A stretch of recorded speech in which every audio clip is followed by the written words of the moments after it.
Hello and welcome to What I Eat in a Day as a Chronic Illness Baddie. Remember to like, comment, subscribe, all that shit. Today I started off by making a coffee in my little cafeteria italiana, in my little, what is it called?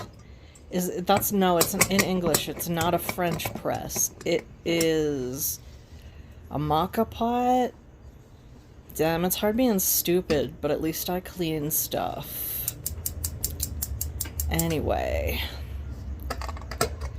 So this day, I literally was having hellish stomach problems. I felt like absolute garbage.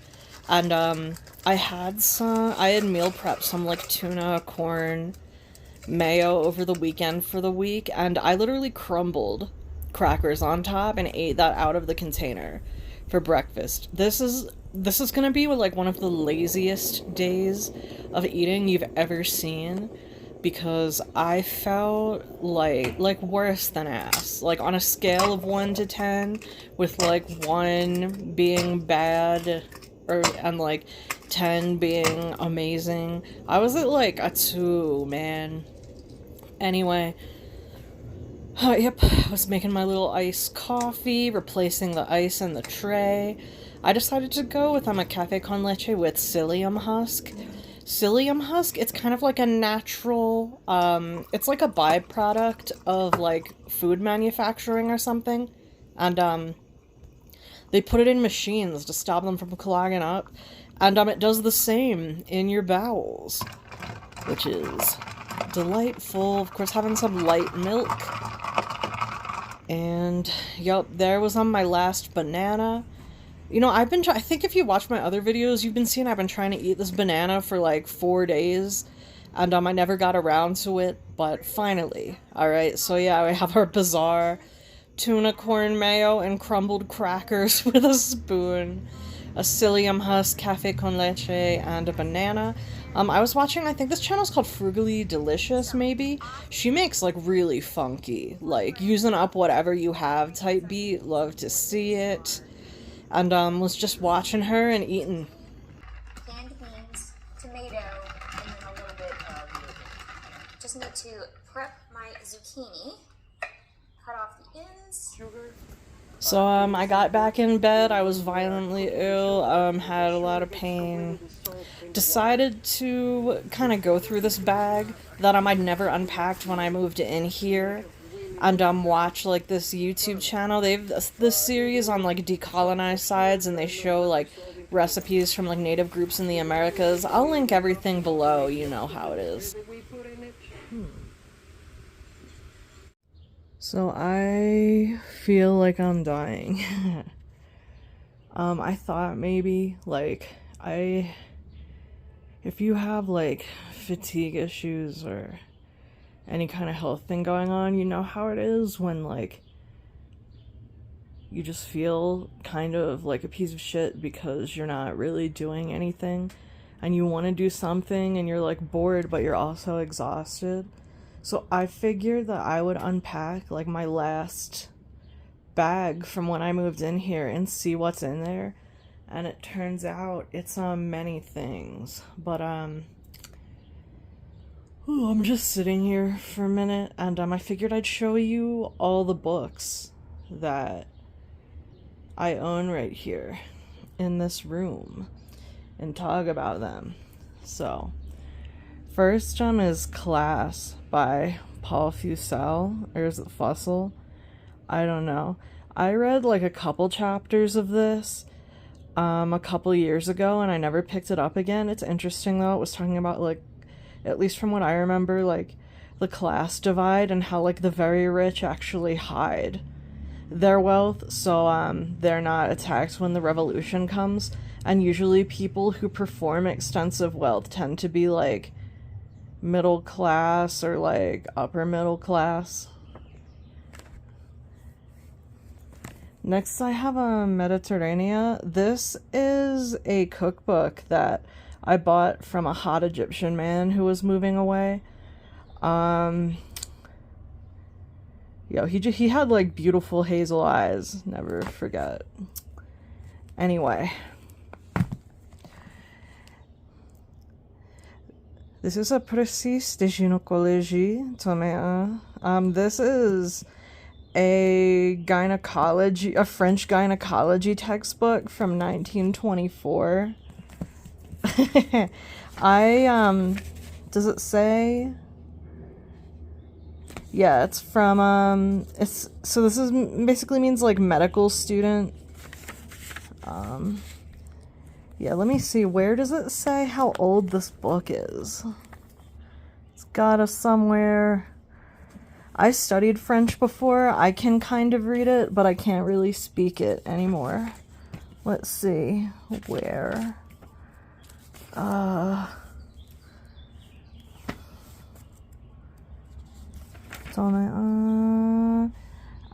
Yes.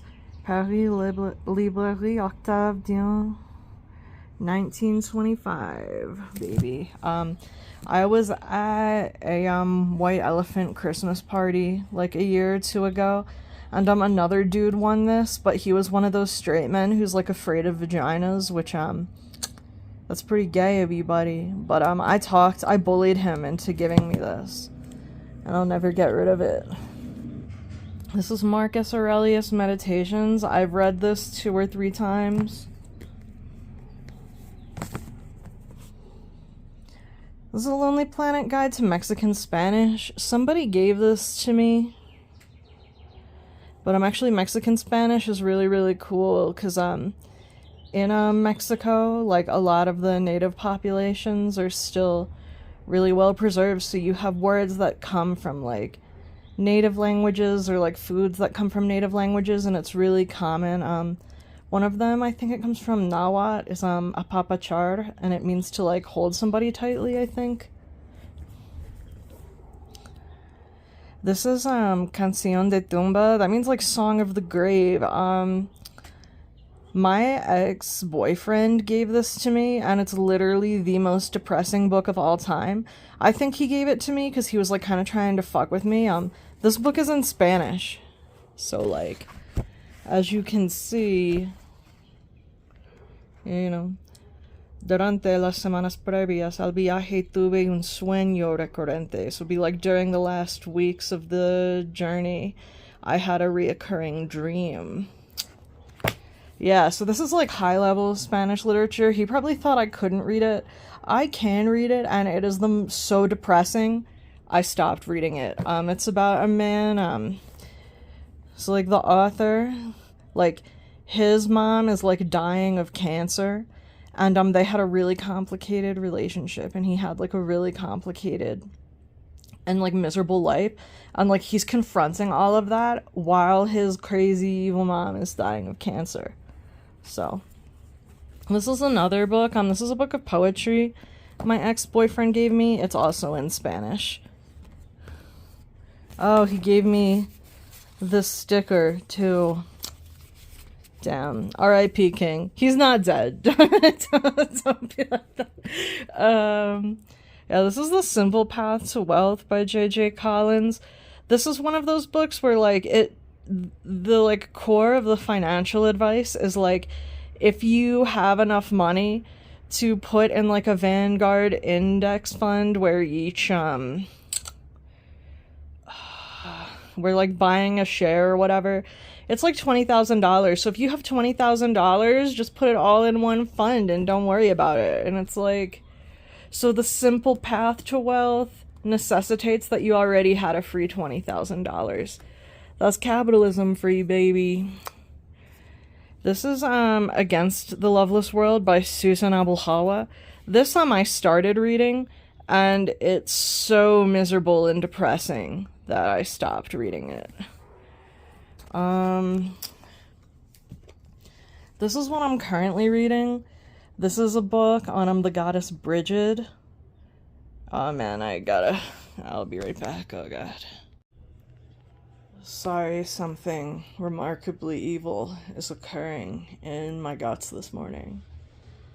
And not in a good way, anyway. Yeah, this is a book on Bridget. I read this 10 years ago. I'm reading it again. I have Irish descent. I'm interested in like the culture and occult practices of my people, you know what I'm saying?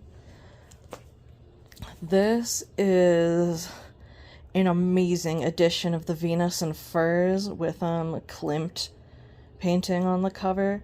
I've read this 2 or 3 times in my life. It's one of those books I can read in about like 45 minutes. Oh, can you hear that? Something very evil is occurring inside me. Anyway. Yeah, so this is one of my favorite books of all time. A lot of people talk about the Marquis de Sade. I don't fuck with him. I think he is like a pointless edgelord. But, sadism is named for de Sade, and masochism is named for Leopold von Sacher-Masoch. They say this is one of, like, the original, like, it could be considered feminist literature, perhaps. I just love reading about a pathetic man getting the shit kicked out of him. Like, if I was a man, that's how I would be, for real. This is, yo, so you know I talk about Hannah Louise Poston all the time? I did buy her, poem book. And, like, I don't know, I think she's like an interesting poet. Like, I did enjoy this. But I'm still, my favorite modern poet is Kaveh Akbar. But this is cool, and it's interesting to, like, I don't know, like, because I'm a writer as well, but I feel like she's so, like, elegant and intellectual in the way she talks, and I just be out here, like, she speaks in such a beautiful manner, and I feel like when I talk, it just sounds like some bitch from Philly fucking jorking it. Anyway. This is a book on HTML and CSS, but, like, I don't even know if this is relevant to how computers work anymore. Also, like, I'm kind of on that Dune shit where I'm waiting on the Butlerian Jihad, where we, like, throw all the AI in a volcano. This is, the Greater and Lesser Keys of Solomon the King. You know, I wear, Seals of Solomon. I'm a big fan of, King Solomon in general, because, like, he was getting so many bitches that God struck him down, and, like, he knew so much shit, so it was like, God was like, here's swag too bad, your brain too buff, you got too many bitches, I gotta destroy the Temple of Jerusalem. And, that's cool. I'm actually a Crowley hater. I use the weight deck. I don't fuck with the Golden Dawn, but I love a sigil. Let's see, what do we open to first? Alright, book 1. This is figure 43. What does it say? Figure 42. Figure 43, the 5th and last pentacle of Venus. When it is only showed unto any person soever, it inciteth and exciteth wonderfully unto love. So, you love me now. Then this is the Spirit of the Celtic Gods and Goddesses. My bestie lent it to me. She lent me a whole bunch of, like, Celtic related paganism books, and, I read one and gave it back to her. Haven't started that one yet. This is The Open Veins of Latin America by Eduardo Galeano. This is about, like, the history of, Western colonialism and genocide in the Americas. I'm about halfway through it. So right now, I'm halfway through this book. I am somewhere in this book about Bridget. I'm a couple hundred pages into Casanova's memoirs, and I'm about a third of the way through the first Dune book. But, yeah, this is just some other random shit that was in that bag, but now I have to lay here in this pile of garbage. Oh, something very evil in my stomach right now. I'm watching how to make an indigenous Mexican dessert using amaranto. I think in English, that's amaranth. But, the reason I started going through all this is because I hope to find my phone tripod. So I could stop only filming by holding the fucking camera. And I found a pair of, glasses from the 1990s. And, a shit ton of books. And, but no tripod. Ugh. So if you have stomach issues, these candies, especially for nausea, my mom started taking them when she was undergoing chemotherapy and she was super nauseous. Literally, I'd say 90% of the time when I take one of these, when I feel nauseous, I feel better. It's incredible. I had organized and put that stuff away, but I'd been in bed nauseous for too long and I was like, bitch, we gotta do something today. Like, get it together. Oh, it's so rough out here. Then, finally, it was lunchtime. Now, these noodles, they're alphabet pasta. They're also the best kind of pasta because I'm the last chick who lived here, just left a whole bunch of stuff. So I didn't pay for these noodles. My favorite kind, it's my two favorite things. Carbohydrates and free shit. Yup, boiling up those noodles.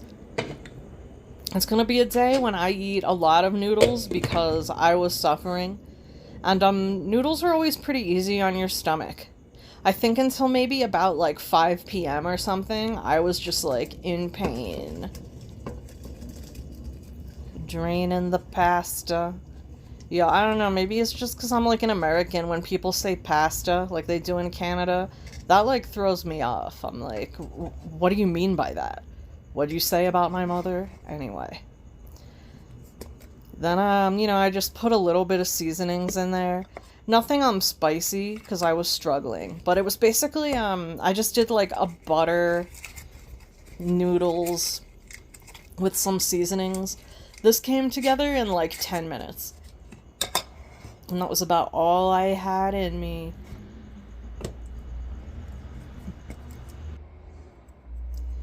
Oh, I also put dill in it because dill is, like, my ultimate, like, sickness comfort food. Like,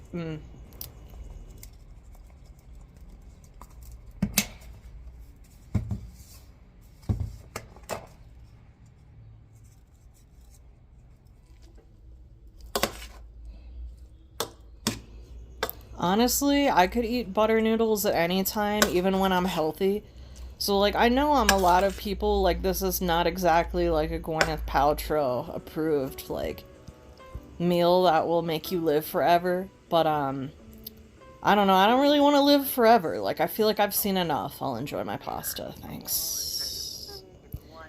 And yeah, I was just eating that, and I'm watching Annika's Leaf in bed, I think. Then it was time for dinner.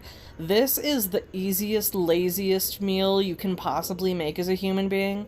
Literally, I combined cottage cheese, pasta sauce from a jar, and the leftover noodles that I'd cooked earlier. Damn, how long is my thumb gonna be on the camera? Yo, you could tell I was really not with it today, and I was not thriving. But, as you could see, I still managed to, like, make some meals and not spend any money on takeout or anything. Oh, I also put, frozen peas and frozen spinach in the pasta. Now, again, like, this is not, like, the healthiest thing you could eat in the world, but it does technically have, like, a vegetarian source of protein. It has fiber and micronutrients from vegetables, and it has carbs, so, like, you know what I mean? We're not on some, like, gourmet type nonsense. I'm literally a half-dead person. I'm pretty much like a corpse that's walking around. Like, when I saw Nosferatu in theaters, I could hear other people in the theater being like, ew. And I was like, that's literally me. Especially the skinny, rotting prosthetic penis. That was extra me. Then I put some cheese on it. Now, I know there's certain things you're like, oh, like if you have stomach problems, like you shouldn't have dairy, you shouldn't have acids, you shouldn't have this or that or the other. And I'm like, I'm gonna be in pain regardless, so like, I don't go crazy with it, but anyway, I was enjoying my pasta, watching some YouTube videos, as I always am. This was not a great day to be alive in my body. Then, for dessert, I still have some frozen brownies that I made. These are my favorite brownies. They're the one bowl brownies. I'll link the recipe below. And, that was all for me on this day. Thanks for watching. Like, comment, subscribe. Bye.